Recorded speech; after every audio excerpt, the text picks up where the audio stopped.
नमस्कार, आप सभी का स्वागत है अन्नदाता कार्यक्रम में। आपके साथ मैं हूं सोनाली सिंह। हमारे देश के किसान जन का पोषक है, वह श्रम का देवता है, अन्नदाता है।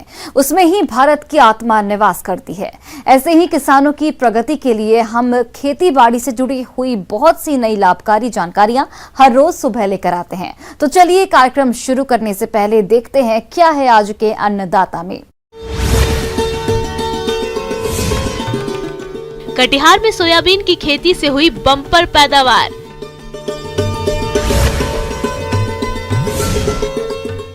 फसल अवशेषों का सही प्रबंधन कर पर्यावरण को बचाएं।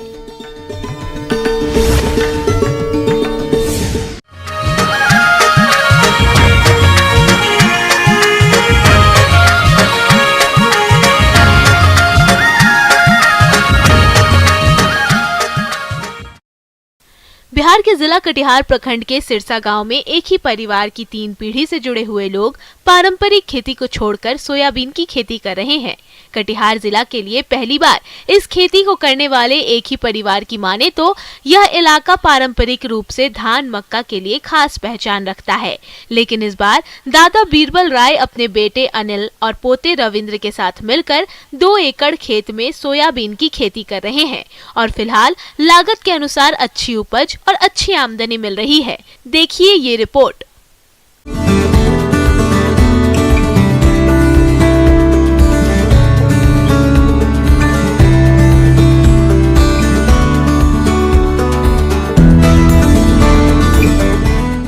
कटिहार के प्रखंड के सिरसा गांव में एक ही परिवार के 3 पीढ़ी से जुड़े हुए लोग पारंपरिक खेती को छोड़कर सोयाबीन की खेती कर रहे हैं और फिलहाल लागत के अनुसार अच्छी उपज और अच्छी आमदनी से वे बेहद संतुष्ट हैं।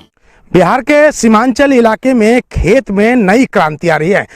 लोग अब पारंपरिक खेती से कुछ अलग करने की कोशिश कर रहे हैं। आपको दिखा रहे हैं, पहली बार कटिहार में लगभग 2 एकड़ में एक किसान परिवार ने सोयाबीन की खेती की शुरुआत किया है और इसका रिस्पांस फिलहाल बहुत अच्छा है और भी किसान इस तरह से आगे करेंगे, ऐसा इस खेत को देखकर लग रहा है। बड़ी बात है कि एक ही परिवार के 3 पीढ़ी है, ये लोग मिलकर इसकी शुरुआत की है। आइए सबसे पहले परिवार के जो मुखिया उनसे बात कर लेते हैं। पहले इस इलाके में किस चीज की खेती होता था?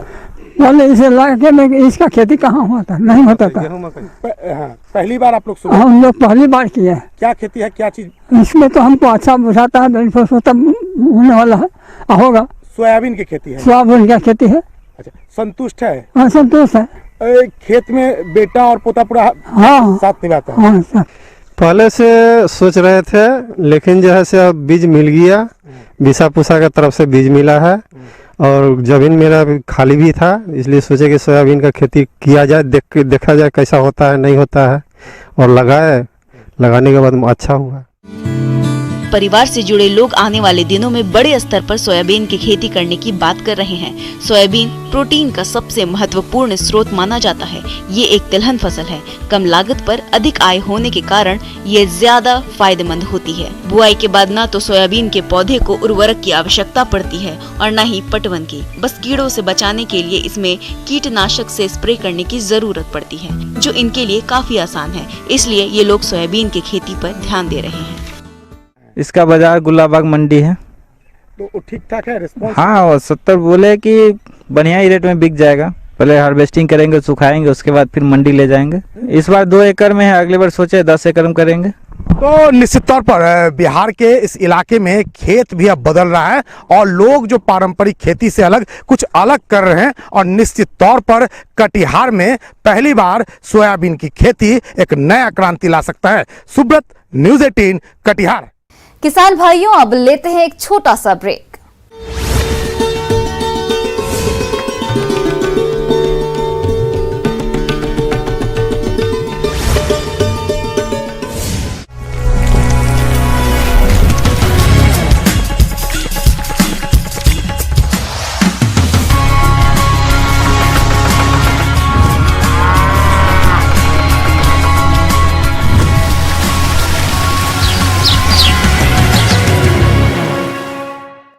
ब्रेक के बाद आप सभी दर्शकों का अन्नदाता में स्वागत है।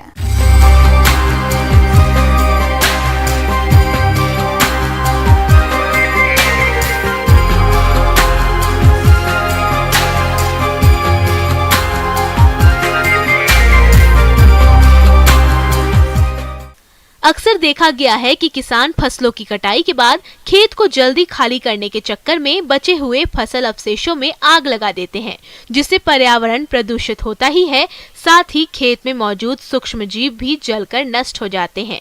नतीजा ये होता है कि धीरे धीरे खेत की मिट्टी बंजर होने लगती है। ऐसे में इन फसल अवशेषों का सही प्रबंधन करके आप ऐसी परेशानी से बच सकते हैं। तो चलिए इसके बारे में विस्तार से जानते हैं कृषि विज्ञान केंद्र जिला बांका के कृषि वैज्ञानिक डॉक्टर रघुवर साहू से।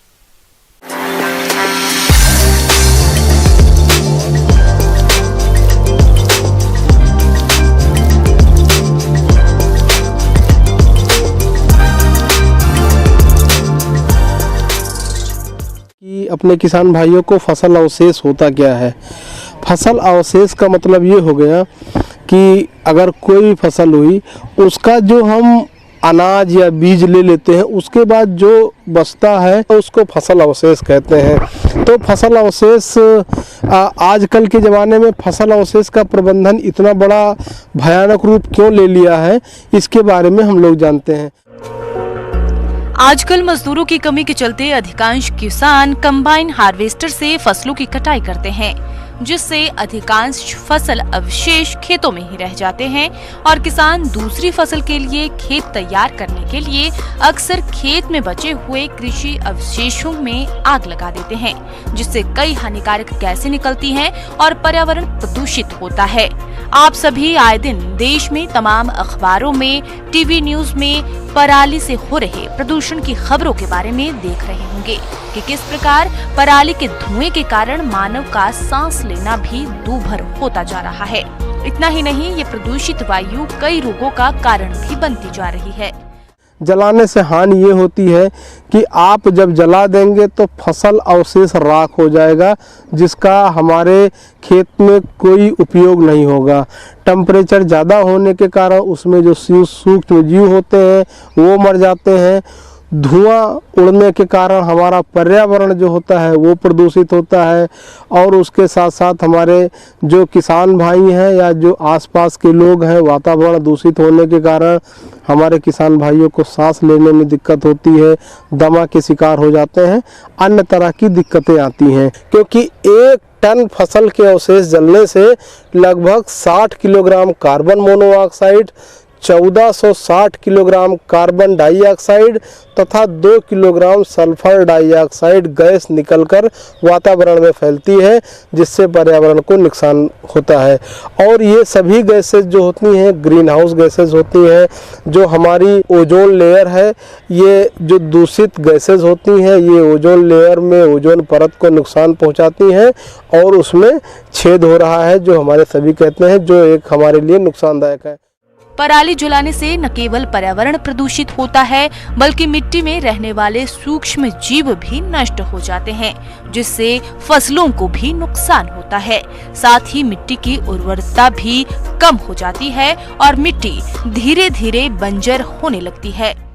जमीन के लिए जो जरूरी पोषक तत्व होते हैं वो नष्ट हो जाते हैं। जो 17 पोषक तत्व हमको पौधे के लिए उपयोगी होते हैं, उनको कहीं ना कहीं ये प्रभावित करता है। अवशेषों को जलाने से हम मिट्टी को मरणासन अवस्था की ओर ले जाते हैं, क्योंकि फसल अवशेषों को जलाने से मिट्टी का तापमान बढ़ जाता है, जिसके कारण मिट्टी में उपलब्ध जैविक कार्बन जो पहले से हमारी मिट्टी में कम ही है और जलकर और नष्ट हो जाते हैं, जिसके कारण मिट्टी की जो हमारी जो उर्वरा शक्ति है वो क्षीण हो जाती है, वो कम हो जाती है। तो हमारा किसान भाइयों से विनम्र अनुरोध है कि ये पराली नहीं जलाएंगे। अगर किसान इन कृषि अवशेषों से प्रबंधन ठीक ढंग से करें तो पर्यावरण को नुकसान पहुंचाए बिना ही इसका निवारण कर सकते हैं। किसान खेत में फसल की कटाई के बाद स्टॉर रीपर यंत्र की सहायता से फसल अवशेषों से भूसा बना सकता है, जिसे पशु के आहार सहित अन्य कार्यों में प्रयोग किया जा सकता है।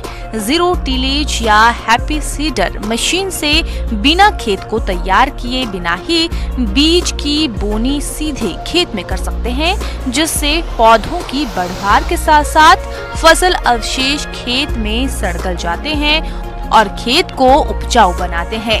ठीक इसी तरह कई मशीन खेत में बचे फसल अवशेषों को इकट्ठा कर देती हैं, जिनका आप कई प्रकार से उपयोग कर सकते हैं। सबसे पहले अगर उसको ज़रूरत है हमारे किसान भाइयों को कि इसको हमको पशुओं को खिलाना है, तो उसके लिए एक बेलर मशीन आती है। बेलर से उसका बेल बना देते हैं। बेल 10-10 किलो 12-12 किलो का एक बंडल होता है और उसको बेल बना के रख लेते हैं और उसको हमारे किसान भाई पशुओं को एक एक करते खिलाते जाते हैं। जो जागरूक किसान हैं, जो हमारे पशुपालक हैं, वो क्या करते हैं, यूरिया उपचारित करके बेल बना देते हैं। यूरिया उपचारित का मतलब क्या हुआ, 4 किलोग्राम यूरिया 40 लीटर पानी में घोल बना देते हैं और उसको 100 किलो भूसा के लिए के हिसाब से उसको छिड़काव कर देंगे और छिड़काव करने के बाद उसका बेल बना देंगे। तो वो यूरिया उपचारित बेल हो गया। हमारे किसान भाइयों को ये करना चाहिए। हमारे किसान भाई हैप्पी सीडर मशीन से गेहूं की बुआई कर सकते हैं। धान का पुआल जैसे है वैसे पड़ा रहेगा। हमारे किसान भाइयों को जो हैप्पी सीडर मशीन होती है, वो हैप्पी सीडर मशीन को उसी खेत में चला देना है। तो ये बहुत ही कारगर विधि है और ये बहुत कारगर अच्छी मशीन है जिससे हमारे किसान भाई इसका उपयोग कर सकते हैं। एक रोटरी मल्चर होता है। रोटरी मल्चर क्या होता है, हमारा जो पुआल है वो पुआल बड़ा रहता है, फसल अवशेष बड़ा रहता है। हमारी मशीन होती है, उसको छोटा छोटा टुकड़ों में काट के उसी खेत में वहाँ पर रख देती है। तो उससे क्या होता है, जो हमारा फसल अवशेष है वो खेत में ही पड़ा रहता है। 1-2 सिंचाई करने पर वो डिकम्पोज हो जाता है, सड़ जाता है, जो हमारे खेतों में ऑर्गेनिक मैटर और ऑर्गेनिक कार्बन कंटेंट को बढ़ावा देता है। तो एक ये हो गया हमारा रोटरी मल्चर। और क्या होता है, फसल अवशेष प्रबंधन में हम क्या करते हैं, हे रेक होता है वो एक तरफ पूरे खेत के पुआल को एक लाइन में कर देती है। एक लाइन में करने के बाद वो इकट्ठा कर देती है। इकट्ठा करने से वो हमारे किसान भाइयों को उठाने में सुविधा हो जाता है। हमारे किसान भाई अगर जिसके पास पशु नहीं है या पशुपालक नहीं है, वो केवल खेती ही है, तो हमारे किसान भाई उसका मशरूम उत्पादन हम कर सकते हैं। फसल अवशेष से जो भी फसल अवशेष है उसको लेके हम उसमें मशरूम उत्पादन कर सकते हैं। आजकल कृषि वैज्ञानिकों ने वेस्ट डीकम्पोजर का निर्माण कर लिया है, जिसका कृषि अवशेष पर छिड़काव करने पर अवशेष खेत में ही सड़ जाते हैं। किसान भाइयों, वेस्ट डीकम्पोजर आप अपने नजदीकी कृषि विभाग से बेहद कम शुल्क पर प्राप्त कर सकते हैं। इसके अलावा खेत में कल्टीवेटर चलाकर फसल अवशेषों को मिट्टी में मिला सकते हैं, जिससे मिट्टी में कार्बनिक पदार्थों की मात्रा बढ़ती है। हमारे किसान भाइयों को उसमें मल्चिंग जो होती है, जिसको कहते हैं पलवार कहते हैं, फसल अवशेष को इकट्ठा करके हमारी जो बागवानी वाली फसलें हैं या सब्जी वाली फसलें हैं या लत्तर वाली फसलें हैं, तो उसके माध्यम से ना तो उसमें खरपतवार होता है, नमी बरकरार बनी रहती है। ये गतिविधि लाभकारी होती है और उसकी बढ़वार अच्छी होती है, उत्पादन अच्छा होता है, उत्पादकता अच्छी होती है। आगे और भी है खेती बाड़ी से जुड़ी हुई बहुत सी रोचक जानकारियां। यहाँ रुकेंगे एक और छोटे से ब्रेक के लिए।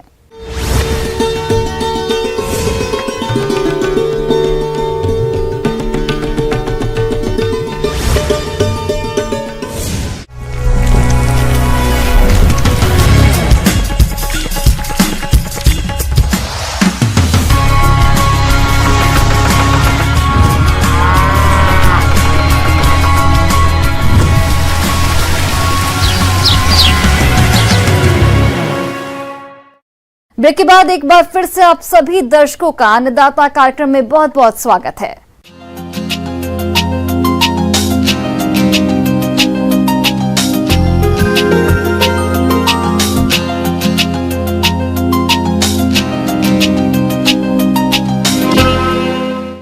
अमरूद के बाग आमतौर पर प्रदेश के सभी क्षेत्रों में देखे जा सकते हैं और अक्सर अमरूद के बाग में कोई ना कोई पेड़ उकठा रोग से ग्रसित पाया ही जाता है। इस रोग के कारण अमरूद के हर आयु के पौधे सूखने लगते हैं और समय रहते इसकी रोकथाम ना करें तो देखते ही देखते यह रोग पूरे बाग में फैल जाता है। इसलिए उकठा रोग की रोकथाम के लिए आप कौन कौन से उपायों को अपनाएंगे, आइए जानते हैं बिरसा कृषि विश्वविद्यालय जिला रांची के पौध रोग विशेषज्ञ डॉक्टर मनोज वर्णवाल से।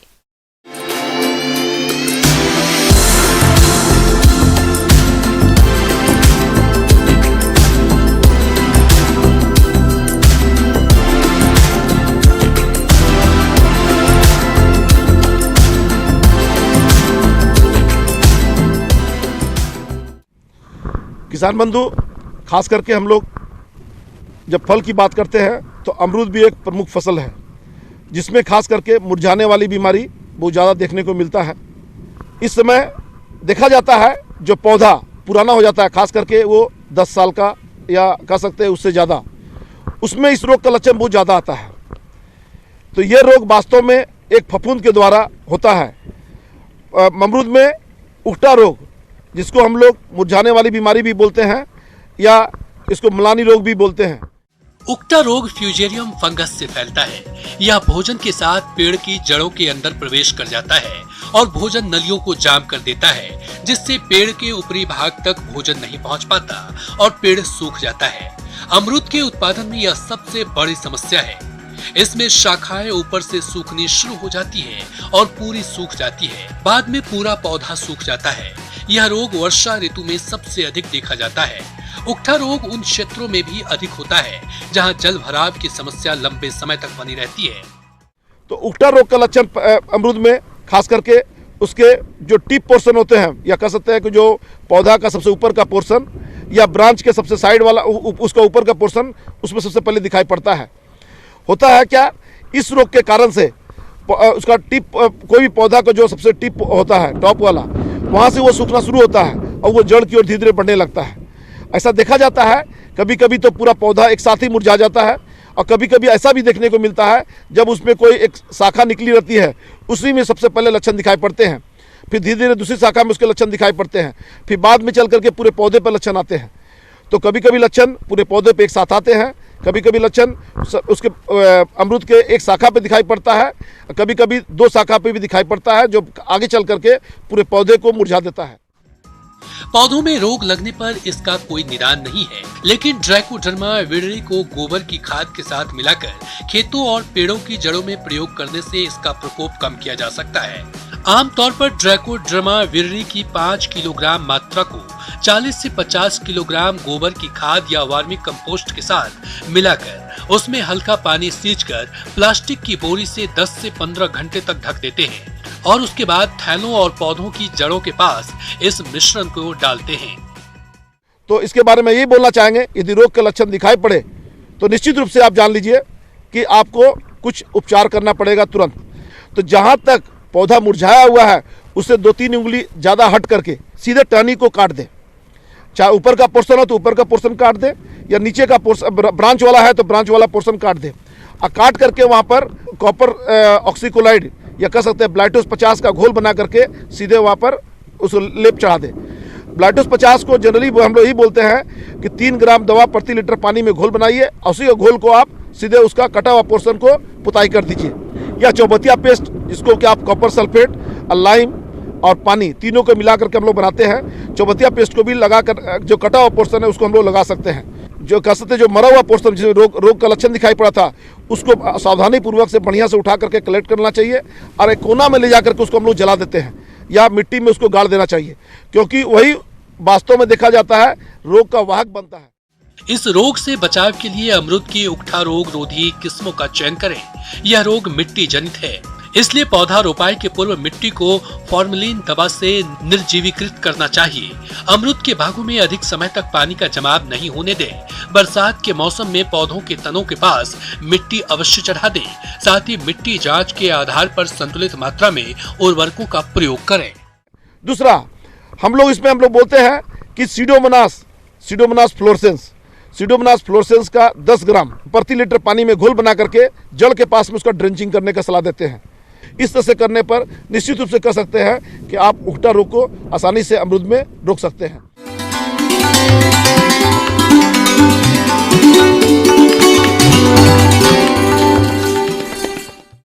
आइए जानते हैं अन्नदाता निःशुल्क फोन के माध्यम से पूछे गए समस्याओं का समाधान। आज की अन्नदाता हेल्पलाइन में हमने जिस प्रश्न को शामिल किया है उसे पूछा है गांव लक्ष्मीपुरा, जिला किशनगंज के चित्रेश महतो ने। आपने दुधारू पशुओं के आहार प्रबंधन पर जानकारी चाहिए है, तो इसके लिए देखिए कार्यक्रम का यह अंश।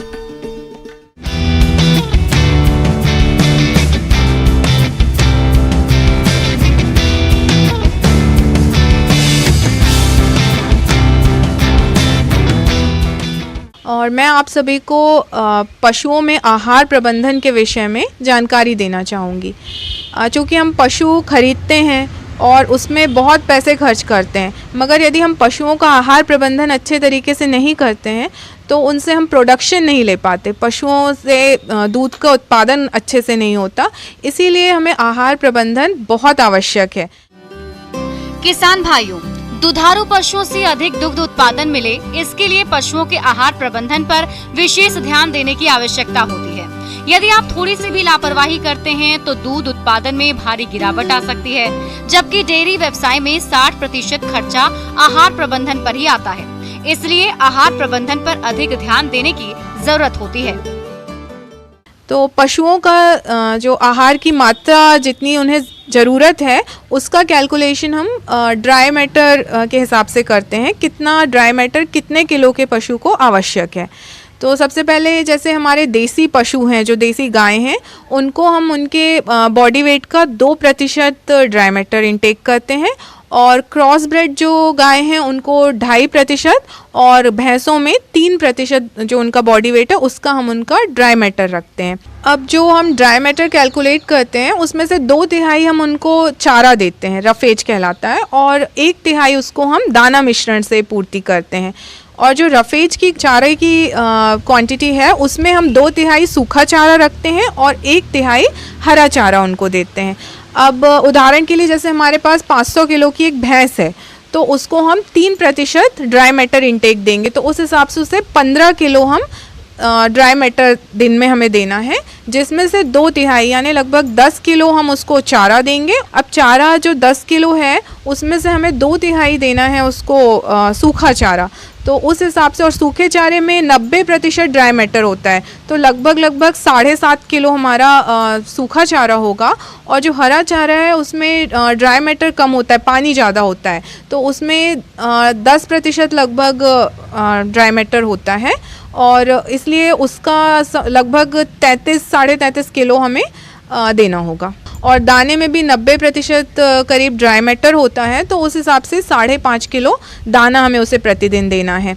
अब दाने में जो ग्रेन्स हैं, दाने हैं, वो हमें लगभग 2 किलो देना है, और जो खली है वो 2 किलो मिलाना है उसमें, और दालों के जो छिलके हैं वो लगभग 1 किलो मिलाना है। इसके अलावा उसमें हमें नमक और मिनरल मिक्सचर भी मिलाना होता है। अब ये तो हुआ मेंटेनेंस राशन, उसका जो उसको दैनिक पूर्ति करने के लिए ज़रूरी है। मगर अब यदि ये गाय या भैंस दूध दे रही है तो उसमें हम 1 किलो ड्राई मैटर पर 3 लीटर दूध गाय में बढ़ा देते हैं, और भैंस में यही मात्रा अपन 1 किलो ही बढ़ाते हैं पर 2.5 लीटर दूध के लिए बढ़ाते हैं। और प्रेगनेंसी होगी यदि गाभिन पशु है तो हम उसको मोटे तौर पे ये मान सकते हैं कि 500 ग्राम प्रति 3 महीने में हमें ड्राई मैटर इंटेक बढ़ाना होगा उसका। और मिनरल मिक्सचर 1 से 2% मिलाना है, और विटामिन दे सकते हैं। यदि हरा चारा पर्याप्त मात्रा में नहीं है तो अपन को प्रति 100 किलो दाने पे 20 से 30 ग्राम विटामिन मिलाना होगा। पशुपालक भाइयों, घर पर 100 किलोग्राम संतुलित आहार मिश्रण तैयार करने के लिए मक्का या जौ 40 किलोग्राम, मूंगफली की खली 20 किलोग्राम, दालों की चूरी 17 किलोग्राम, चावल की polish 20 kilogram, mineral mixture 2 kilogram, साधारण नमक 1 किलोग्राम, इन सभी अवयवों को अच्छी तरह मिलाकर सूखे स्थान पर भंडारित करें तो पशुपालक भाइयों, इस तरह आप संतुलित आहार मिश्रण स्वयं घर पर तैयार करके अपने पशुओं को खिला सकते हैं और अधिक दूध उत्पादन ले सकते हैं। अब बात करते हैं पशुओं को आहार खिलाते समय क्या क्या सावधानियां रखी जानी चाहिए जिससे पशुओं का स्वास्थ्य ठीक बना रहे। इन पहलुओं पर खासकर ध्यान देने की जरूरत होती है। हमें पशुओं में हरा चारा देना है तो उसको थोड़ा सा हम सुखा के देते हैं और प्रॉपर तरीके से उसकी कटिंग होनी चाहिए। वहीं हमें हरा चारा और सूखा चारा मिक्स करके देना चाहिए। बहुत अधिक मात्रा में हरा चारा नहीं देना चाहिए, इससे उनकी पाचन, जानवरों की जो पाचन तंत्र है उस पर बुरा प्रभाव पड़ेगा और अपच की शिकायत होगी। दाना आप यदि स्टोर कर रहे हैं तो उसके लिए ये ध्यान रखें कि वो दाना सूखी अवस्था में होना चाहिए, क्योंकि दाने में बहुत जल्दी फंगस होती है, इसमें खली रहती है जो ऑयल कंटेंट होता है, उसके कारण फंगस भी बहुत जल्दी होती है। और यदि हम फंगस वाला खाना खिलाएंगे तो उससे हमारे पशुओं की सेहत में बुरा असर होगा। और यदि आप इन सभी बातों का ध्यान रखेंगे तो निश्चित रूप से पशुओं से अच्छा उत्पादन आप ले सकेंगे।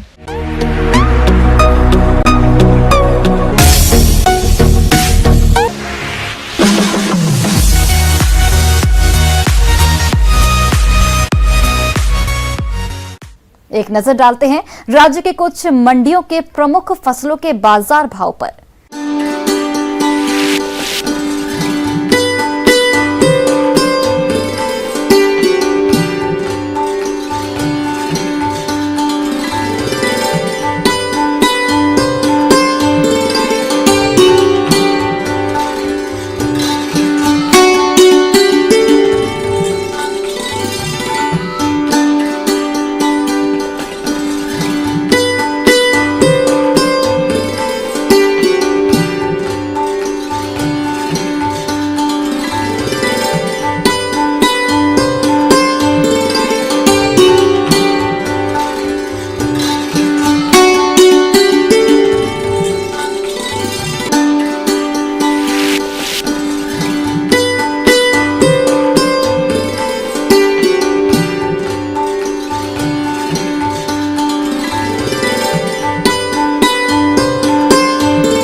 किसान भाइयों, कृषि संबंधित समस्या या सुझावों के लिए आप हमें इस पते पर संपर्क कर सकते हैं। प्रोड्यूसर अन्नदाता news 18 Bihar Jharkhand, Ramoji film city Hyderabad 501512। साथ ही आप हमें ईमेल भी कर सकते हैं। हमारा ईमेल आईडी है p18annadatabihar@news18.com।